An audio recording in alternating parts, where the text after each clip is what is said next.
The following is a Comfortably Zoned Radio Network production.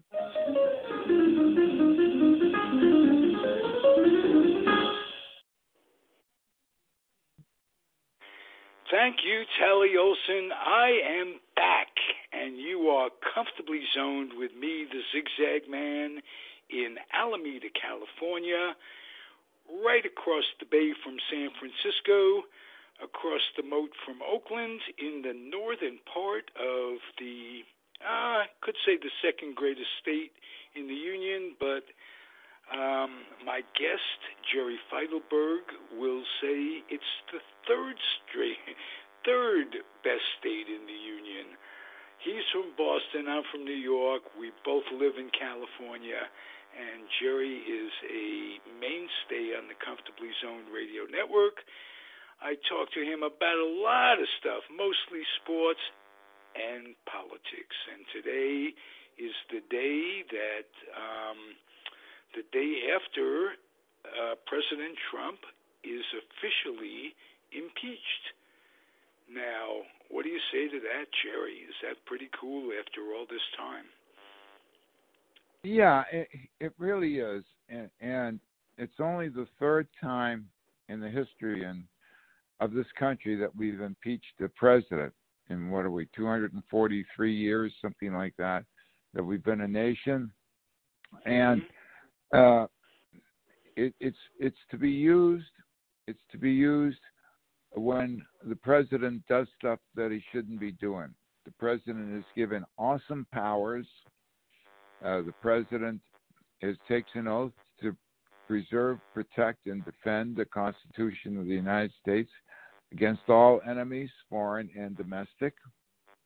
And he's not to use the office of the presidency as his own personal piggy bank.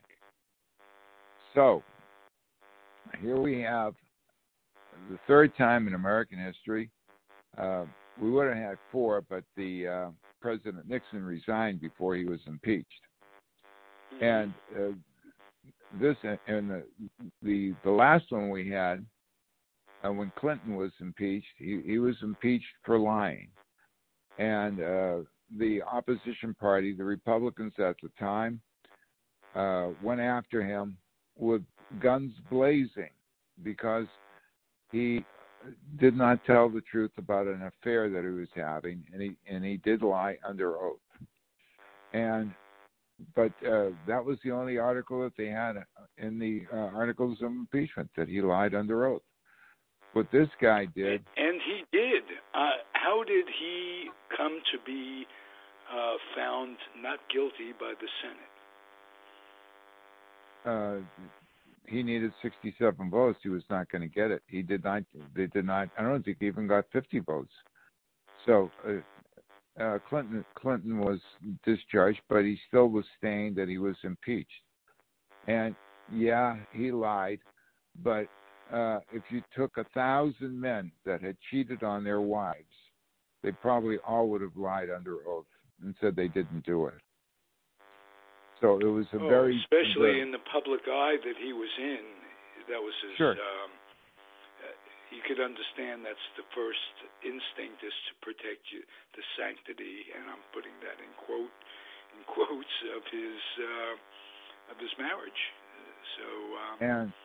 And some of the Republicans in the House at the time had to leave because it was found out that they too had affairs. Robert Livingston, Henry Hyde, and many others that went after him. So it was a human failing, but one that people could understand. I don't think that Clinton was. I remember there was some controversy that Al Gore had been on the telephone seeking funding from people outside the country to support Clinton in his 1996 re-election bid. And they took a lot of heat for that. Yeah, but it never came to pass that they did anything wrong. Now here you have a guy who not only did he go after. Can you imagine this guy calling members of the CIA and the FBI scum? The President of the United States calling our our chief intelligence service, and our chief law enforcement service scum. It's hard to believe. Can you imagine insulting the daughter, or, well, not the daughter, the wife of the late congressperson, Billings, the guy from John Dingell. John Dingell. Yeah. He implied basically that the man was in hell looking up as opposed to in heaven looking down. And the reason he did that, basically, was because he was angry of not getting her support in Congress. Yeah, and she voted to impeach. Yeah, right. I had the great honor, Ralph, of meeting John Dingell many years ago when I would go to Washington. Yes. When I was active in the pharmacy affairs, the National Community Pharmacists Association would have their legislative program in Washington, D.C. And I was with several other pharmacists, and we happened to be outside John Dingell's office. And I knew quite a bit about Dingell. Not only was Dingell a congressman, his father had that seat before him, and now his wife has it. So the Dingell family in Michigan has been very, very active in politics for many, many years. And I had a chance to say hello to John Dingell, and I was very honored. We shook his hand. We chatted for a few minutes, not very long. We weren't constituents, but we just wanted to say thank you for whatever he did at that time. I really can't remember exactly what his positions were on a lot of things, but I know he was, he worked. He was pro-labor. He was for the little guy, and most of the people that I know were small businessmen trying to make their way through life. They weren't looking for government to solve their problems, but we had to deal with government because we were involved in providing pharmaceutical care to the people who were on the Medicaid program that was funded by both the state and the federal government. So we had to deal with government over the years. It was very imperative to tell our story. And I got a chance to meet him. Was he in your corner? Oh, yeah. Oh, good.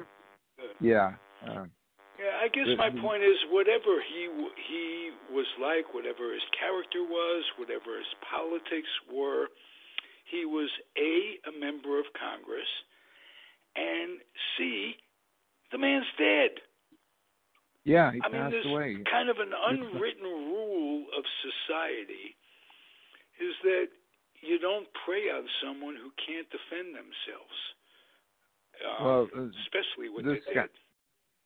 And this guy that was impeached yesterday went after John McCain after he died. And John McCain, and I didn't disagree with John McCain's politics. I didn't agree with him, but I had the greatest admiration for what he did and what he went through, having been a prisoner at the Hanoi Hilton for over 5 years, and how they tortured him, and how he survived, and how the North Vietnamese wanted him to confess, and they would let him go, but he never did. He stayed true to the United States. He stayed true to his oath as an officer, and he had a long career in Washington as a senator, and he did. And Trump hated him because he cast a vote that did not allow the Republicans to gut the Affordable Care Act, also known as Obamacare. So, the guy that was impeached yesterday abused the power of his office. When you look at the Mueller report, and I ordered the Mueller report, and I tried to read it.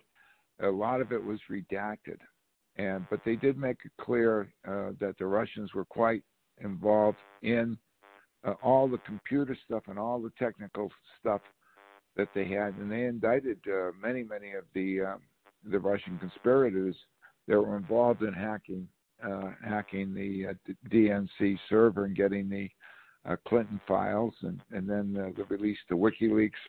So and Trump took advantage of that, and he had in the Mueller report they had 4, 5, 6 incidences of obstruction of justice, and Mueller was precluded from indicting him because the Office of Legal Counsel said that the only remedy for a sitting president, they could not indict a sitting president, and the only remedy was impeachment. And they handed it and he over laid groundwork that was not listened to, and initially his report was spun by Barr, and unfortunately there are millions of people out there that think that Mueller report absolutely absolved Trump because that was Barr's spin. Trump followed it up. He's got the biggest megaphone in the world, Trump. Oh, so yeah.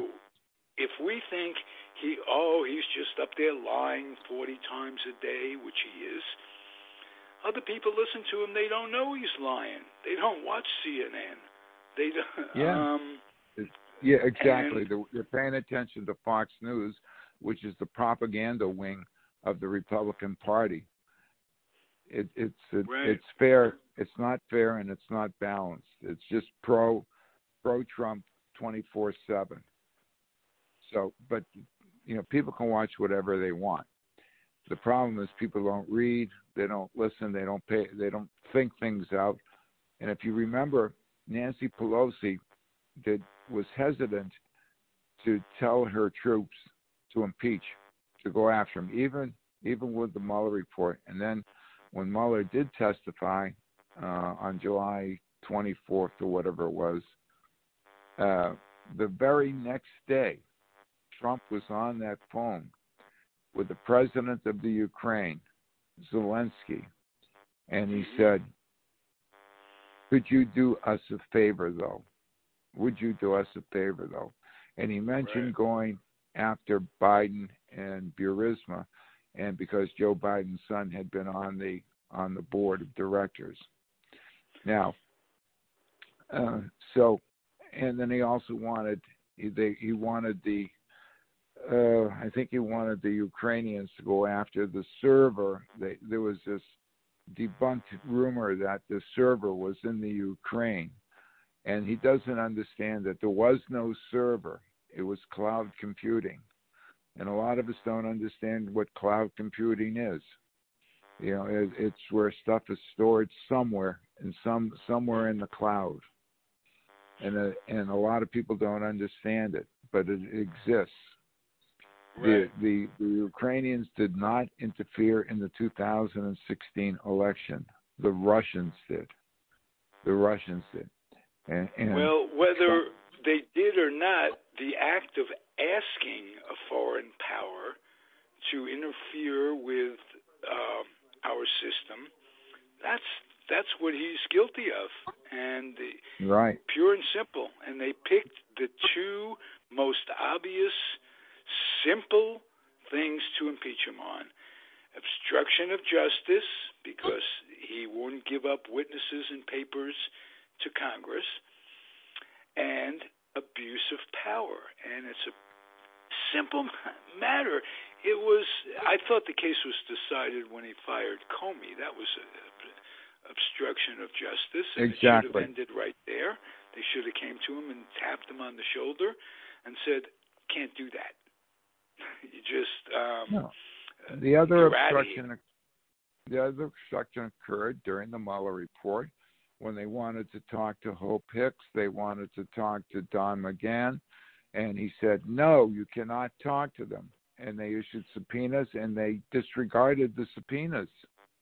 And the Democrats, that brings us basically up to date, because right now the Senate is forging a kangaroo trial, and very interesting. Pelosi and the folks are threatening to sit on the Mueller report. He's already indicted. he's already impeached. No matter what happens, he's impeached. And they feel the way the Pelosi and company, the Democrats, the Senate, majority of the Congress, not the Senate, feels that they won't get a fair trial. He's going to be, given the party lines that people are taking, he's not going to be convicted. So with that in mind, why pass it on until he can get a fair trial, until McConnell, who came out and said, I've already decided. I'm going to talk to the president and arrange how to defend it. He's supposed to be a fair and impartial judge of all of this. Yeah, they're not. The senators are not to be considered jurors. They're supposed to be triers of fact. So that's what requires the impartiality. The Constitution requires them to be impartial, and for him to say that they're under the influence of the White House, and as far as they're concerned, they're just going to disregard the facts. They're not going to pay attention to it. So if Pelosi doesn't turn over the impeachment, the articles of impeachment, he is still impeached, and he hasn't been found innocent or acquitted. They can let that go into the election, and he'll be impeached. And how good a campaign fund would that be? In other words, every Democrat can run and use sound clips in the background of what this guy said. He stood on the White House lawn and said, "Yes, I made the call. It was wrong, or it was what it was. I'm the president," he said, "and I can do anything I want." I think he believes it. He believes it, and he asked China to help to join in and go after the Bidens and that type of thing. But here's something else. Well, you mentioned the Bidens. Let me interrupt. Yeah. I can't say I'm a Democrat. I'm an independent. I registered Democrat so I can vote in the primaries when they let me, like last time Bernie ran, and I voted for him. Tally voted for him. And it comes back that Sally Wasserman Schultz queers the whole thing, and he doesn't get elected. They arranged, the Democratic Party arranged it. So I'm not all that big on those folks to begin with. But here's what happens that really got my ire with the Democrats. When this comes down, initially, Pelosi was absolutely against impeachment. And she was her worst enemy down that line, because the Democrats, the Republicans said, "Hey, if you didn't think he was guilty," asking Pelosi rhetorically, "if you don't think he was guilty back then, why do you think he's guilty now?" Well, the turning point was the phone call, the one that the whistleblower said that, and then he took it to the Inspector General, and the Inspector General said there's a clear and present danger. So that it was urgent that they look into it. And when they saw that he was withholding money to help the Ukrainians in their war against Russia, and he wanted the Ukrainians to do these two things, to get dirt, or not even get dirt, just say they were investigating Biden, and that they were going after, they're going to investigate the server.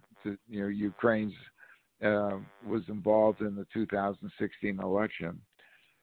Though that was the turning point that pushed her over the edge, and again, the Democrats were criticized for not having firsthand witnesses.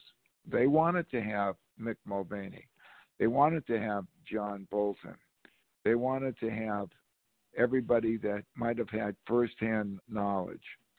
But they knew if they issued subpoenas, and they did issue subpoenas, and they were all rejected, and they knew if they took it to court, it could drag on for a year before the court heard the case. There was no urgency for the court to do it. These things drag on, and it would be election time. And so the Republicans' defense was we couldn't present our witnesses. So if it goes to trial, and of course you know that McConnell's not going to issue subpoenas to have these people testify, and he's just going to dismiss it. So it might be just smart for Pelosi to just let it lay there and don't turn it over to the Senate and let them stew, and he will be impeached. And the other thing too, but suppose he did go to the Senate. He has been impeached. Yeah, let's say that it goes to the Senate and he were to be found to be removed, and they had 67 votes. The election's not overturned. Hillary Clinton doesn't become president. Mike Pence becomes president. But here's the interesting thing. In the Constitution, it says if you're impeached, you cannot be pardoned. There's no way that Trump, now that he's impeached, could ever be pardoned. And so they may just let it go. Let it go. And he will be remembering impeached. that Nixon wasn't impeached. He resigned. He wasn't impeached. Right. So Ford pardoned him. It's my contention that Ford pardoning Nixon set the tone for all of this. It made future presidents think that they could get away with anything, that it'll all come out in the end, it'll all be fine. And I think that didn't help. Also, what doesn't help is Biden and his son. They found no evidence of corruption. But it's my contention, and again, I hate Trump more than anybody. I want him removed. But it's my contention that the impropriety of simply putting the kid in the position is corrupt. It appears corrupt. Yeah, it really doesn't look good, does it? Where a guy... No, $50,000 a month for 4 years. Basically, he sat on that board for 4 years making $50,000 a month. Now, I don't want to cast aspersions on his qualifications, especially on his problems. There is not a family in this country that doesn't have problems along the lines of addiction and this, that, and the other thing. God bless him. I hope he recovers. That's not the point. The point is, what was he doing over there? And if it doesn't pass the smell test, to me, it's not going to pass the smell test to the people on the fence, the independents. And you know what's scary, too? He's so far ahead in the Democratic primary right now, in the Democratic thing they have going on. He's going to be the man. And fortunately, Trump is digging a hole for himself he's not going to be able to come out of. He's not going to be able to campaign effectively, especially with the impeachment hanging over his head, the trial, if there is one. And as for the Bidens, there's a thing in life, and whether it's right or wrong, it doesn't matter. It says that perception is reality. If you perceive somebody to be corrupt, whether or not it's true, it becomes reality. And the perception is that Hunter Biden took advantage of his father's position and got this job for $50,000 a month for whatever reason. Was it poor judgment? Probably. Should he have stayed away? Probably. But he didn't. And his father was vice president. And we didn't know what was going on with Ukraine, except that the Russians had taken over Crimea in 2014, and Ukraine was at war with the Russians. They were looking for help from the United States. So it just doesn't look great. Right, and you're right. It doesn't pass the smell test. It's very unfortunate that it happened. However, when you compare that to what Trump has done and all the shady deals, paying off porn stars and Karen McDougal, having her story killed by the National Enquirer about their affairs with Trump. He's cheated on all three of his wives. Who knows what he's done? He stiffed people who worked for him, contractors. He owed them $200,000, and he said, "Go sue me," knowing that these poor guys, if they go to sue him, it's going to cost them more than $200,000, and they take a beating, and that's how he operates. So he stiffs people. He doesn't honor his agreements, and he look what he's done to the farmers with the tariffs. The tariffs are the money's not coming from China. The money's coming from the people in the United States who are paying the tariffs. In the meantime, the farmers want to sell their goods to China. They can't do it because of tariffs. And so what does he do? He gets $28 billion in aid to keep these guys sustained where they'd rather be working. And then he cuts food stamps to the poor to pay for it. Because he's unbelievable. The cruelty of this administration is just unbelievable. Separating children. I was just going to say, that's the basis of his personality. That's how he rolls. He will separate children from their parents.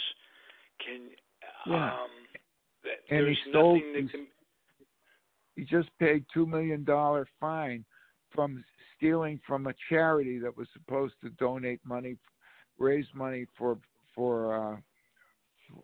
causes, and he had paid for paintings of themselves that he stuck in his resorts, and he had to pay $2 million.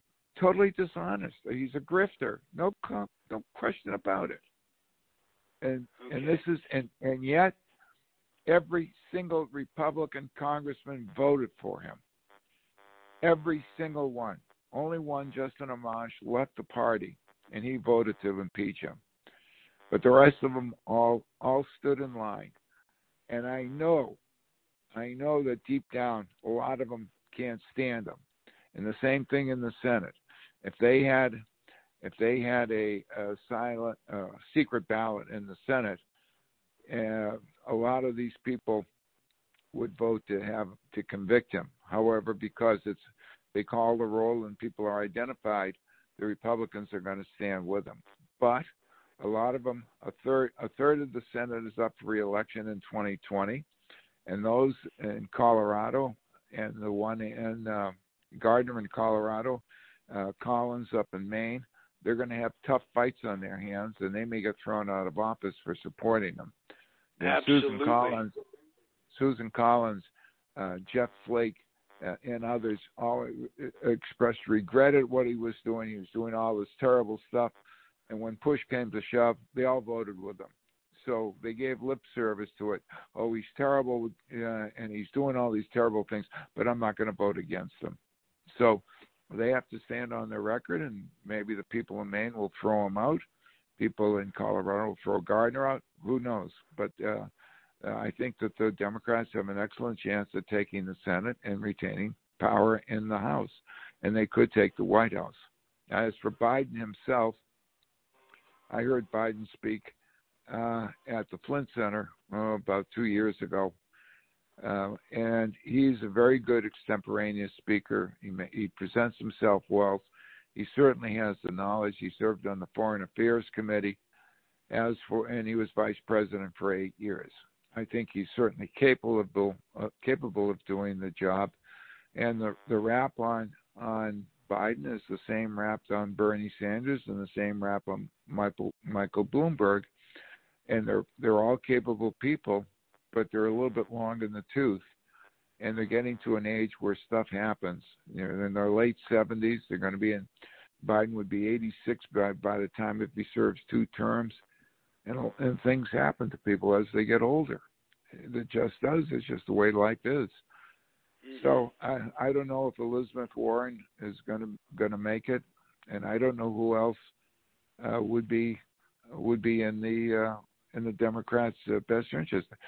Pete Buttigieg is interesting. He's 37 years old. He's got a lot to say, but I'm not ready. I'm not sure if America's ready to have. He's got one black supporter out of X number of blacks living in this country. He just doesn't relate to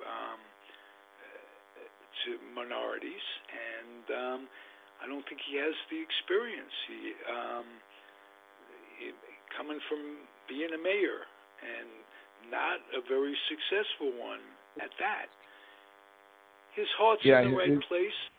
As a person, I'd rather have him sitting in my living room than most of them. Let's put it that way. I don't think he's going to be a factor. Interesting tonight, the Democratic debate, first one obviously since the impeachment, and there are only like 8 or 9 guys and women. And I think there's 7. I know 7? That Amy Klobuchar will be on there. Michael Bloomberg's going to be on there. Sanders, Biden, Yang is going to be on there. And Buttigieg. Obviously, yeah, I think Biden. There's 7. No. Booker is one. Booker's not on. Tom Steyer's going to be on there, the businessman. Bloomberg is not going to be on. It's Tom Steyer. And the rap on Steyer, and again, Tom Steyer is a very smart guy. Made a lot of money, and he views it. It's we rather than I. We're going to do all this together, but I don't know if he would have the same problems trying to run the government coming in as an outsider with no governmental experience. So it should be interesting. Biden. Sometimes that's okay if your heart's in the right place.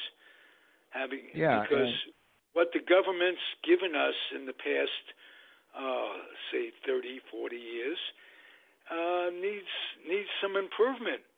And when Trump ran against Hillary, it wasn't because Hillary was doing well that he won. No, I mean she got 66. She got 66 million votes. He got 63, but because the way the electoral college is structured, he got more electoral votes. It's a bizarre do you want system. President in someone who could figure out the strategy to run a campaign that's conducive to getting the electoral college in his favor, or do you want someone who just can't get elected? In other words, you got to get elected to serve, and there's a skill to being elected, and the same strategic prowess, if you will, serves the president down the road too. Smart enough to, if you're smart enough to figure the strategy out, that could serve you in life and serve you in office. So, well, the strategy that they're using was developed about 50 years ago when Richard Nixon ran for president in 1968. It became the Southern strategy. When Lyndon Johnson signed the Civil Rights Bill, he knew that he lost the South, and all the old conservative Democrats said, "The hell with the Democratic Party. We're going to join the Republicans," and the Republicans became the white people's party. They have some black people, but they're not really the diverse party that the Democratic Party is. And as a result, they figured out that if they can get these flyover states, the states like Nebraska, Missouri, Kansas, Wyoming, Utah, Montana, Idaho, that they could pile up victories and get all those electoral votes that would offset the big states like New York, Florida, California, Massachusetts, and so that their votes, in a sense, become more valuable than the votes in California. What good is it if Clinton wins California by 3 million votes and she loses the election?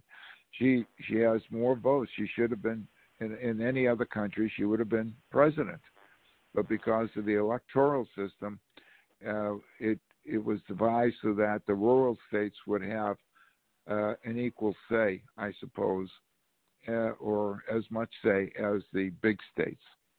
Is it fair? And when there's a tragedy in California because Californians didn't support Sir in the election, they're going to get short shrift, as the president did when he held back funding for fighting the fires. Yeah, he says it keeps happening every year. Well, most of the land where the fires occur in California is on federal land. And he's right, exactly. State. And he says rake. Why doesn't everybody just rake the leaves? Yeah, right. It's nonsensical. It's nonsensical, and it comes from having a representative that, by virtue of their wealth, you can't really fault these guys for being wealthy, the Steyers, the Bloombergs, the Trump, and what have you. You can't fault them automatically for having wealth, but what it means is that they have no way of communicating with Johnny Lunchbucket, and I say that respectfully, the working person.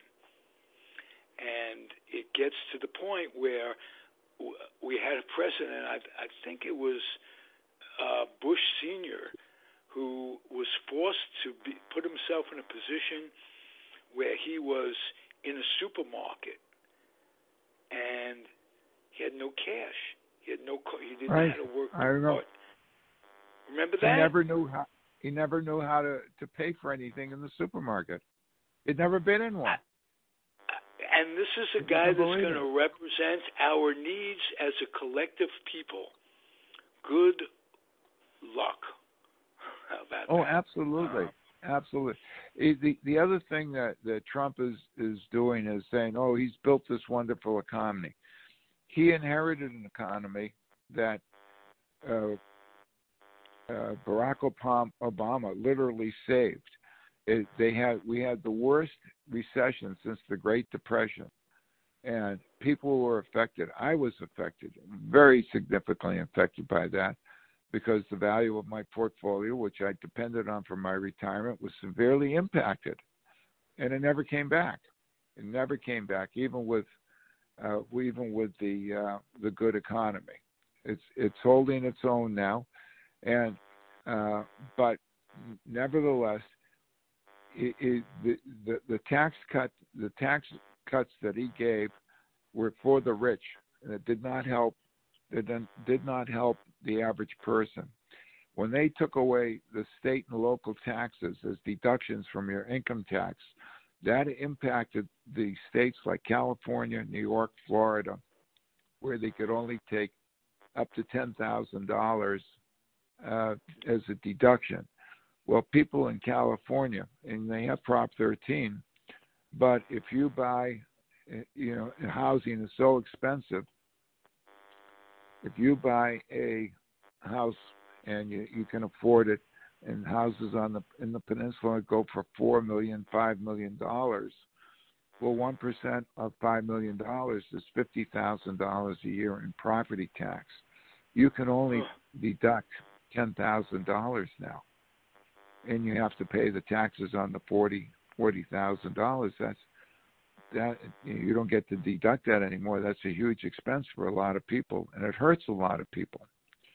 So the middle class, and a lot of the middle class people who bought in California 40, 50 years ago have seen their property appreciate, and they have the Prop 13 savings, and it's still able to not get taxed out of their home. But you're going to be making a pretty nice income if you're going to have to pay an additional $40,000 a year in property tax, in addition to all your other income taxes. They have the income to sustain that. You're going to be pretty wealthy to do that. But what I'm point is that you're not getting that break anymore. and it hurt a lot of people in California and New York and other states where there's expensive property. Well, that about sums up the state we're in. Any predictions? I ask you every now and again to play Nostradamus. You're so good at that in baseball.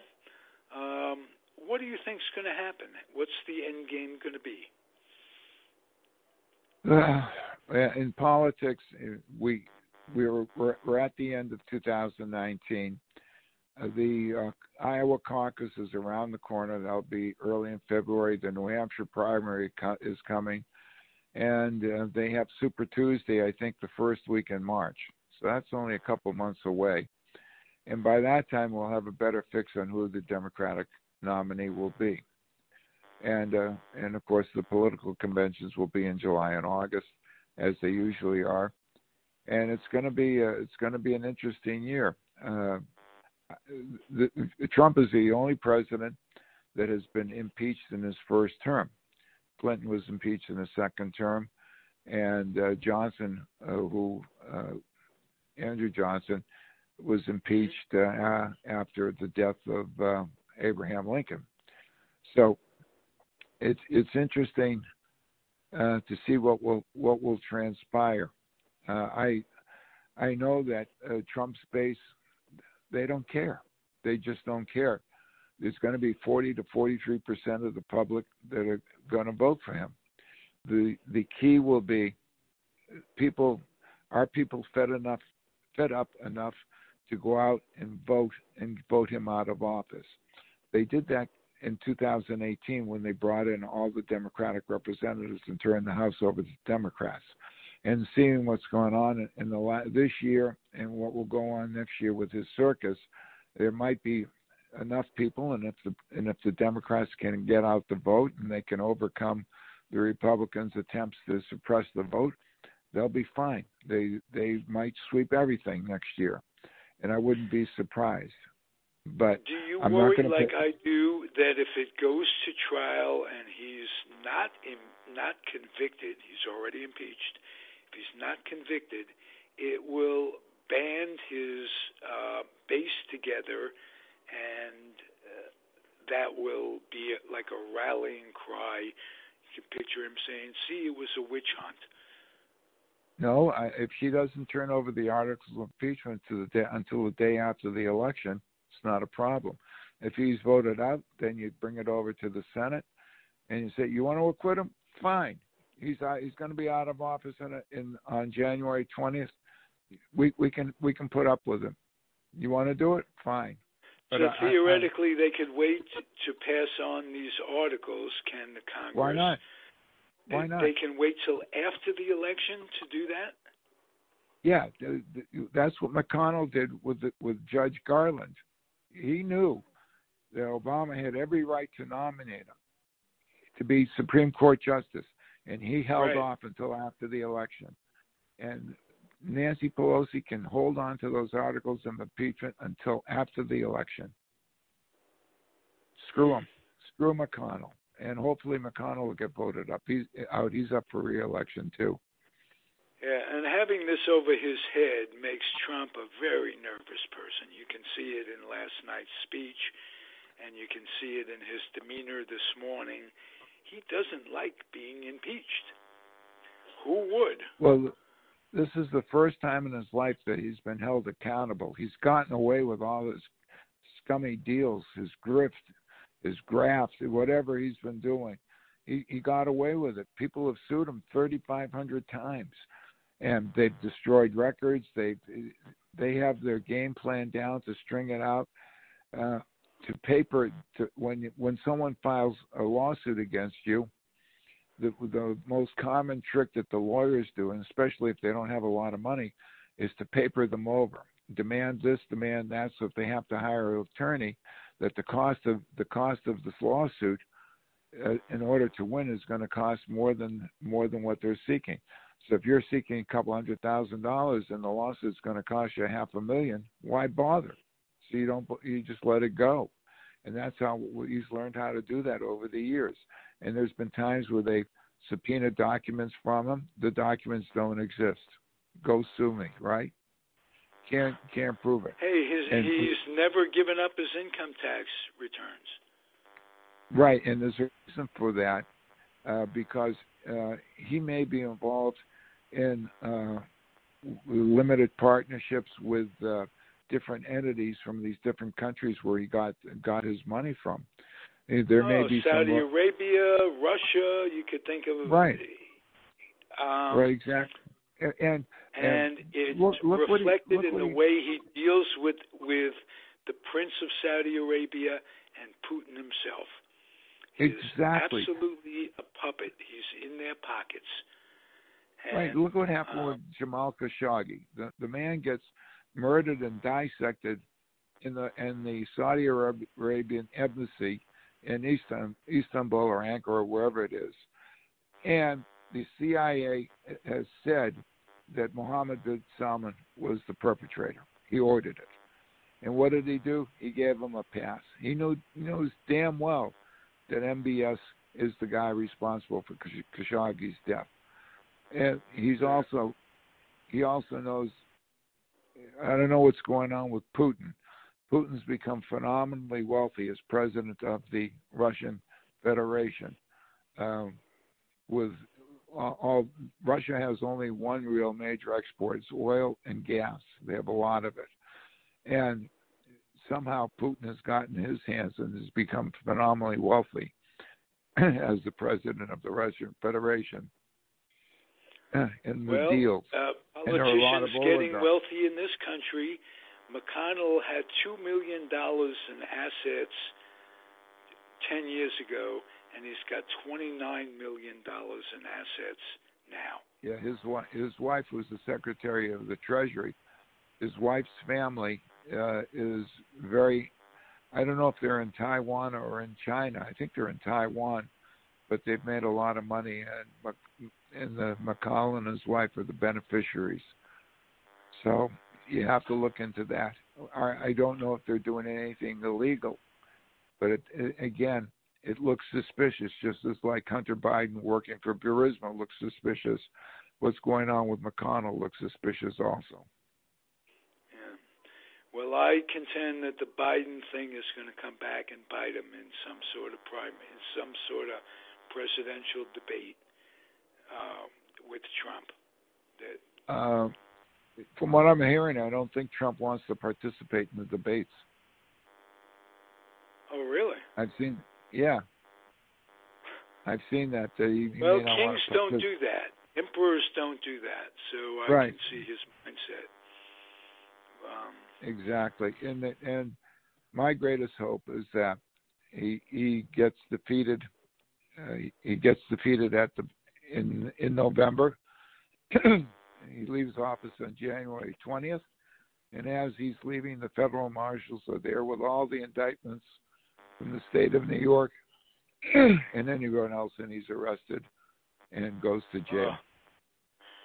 That would be dream number 2. Dream number 1 came true for me along these lines last night when Madam Speaker hit the gavel twice. Once for the first set of charges, and once for the second set of charges. And it was a somber moment, but you can't tell me that there wasn't a whole bunch of satisfaction from these folks. It has to be. But she very wisely tamped down and made sure that the Democrats did not go crazy cheering. Right. There would have been a standing ovation. They would have done the wave, for crying out loud. Exactly. All right, Jerry. We hacked it around. As political hacks do, we hacked it around. How about that for an expression? It was very enjoyable, Jerry. I learn a lot from you each time we communicate. I do have one prediction for you. Okay. By February 15th, pitchers and catchers and injured players will report to spring training. That'll put smiles on both of our faces. You got it. All right. When we were kids, time moved very, very slowly. Now, time moves very, very fast. So 2 months from now, it's going to go by in a whiz, as it were. Yeah, I read something, and it's so true. Life is like a roll of toilet paper. The closer you get to the end, the faster it goes. Think about it. That's true. That's true. And thank you, Jerry Feitelberg, for being my friend. Wait a minute. We'd be remiss. We got to end wishing everybody a very happy Hanukkah and a Merry Christmas and a Happy New Year, although we'll probably do a podcast next week. And as Frank Costanza would have said, you got to enjoy Festivus for the rest of us. There you go. All right, my friend. Be well. Stay healthy. Thank you for listening, everybody. It's the Comfortably Zoned Radio Network. I'm Ralph Tycho, the Zig Zag Man, and I enjoyed the hell out of this, I got to tell you. It was great. Be well, Jerry. Talk Take soon. care.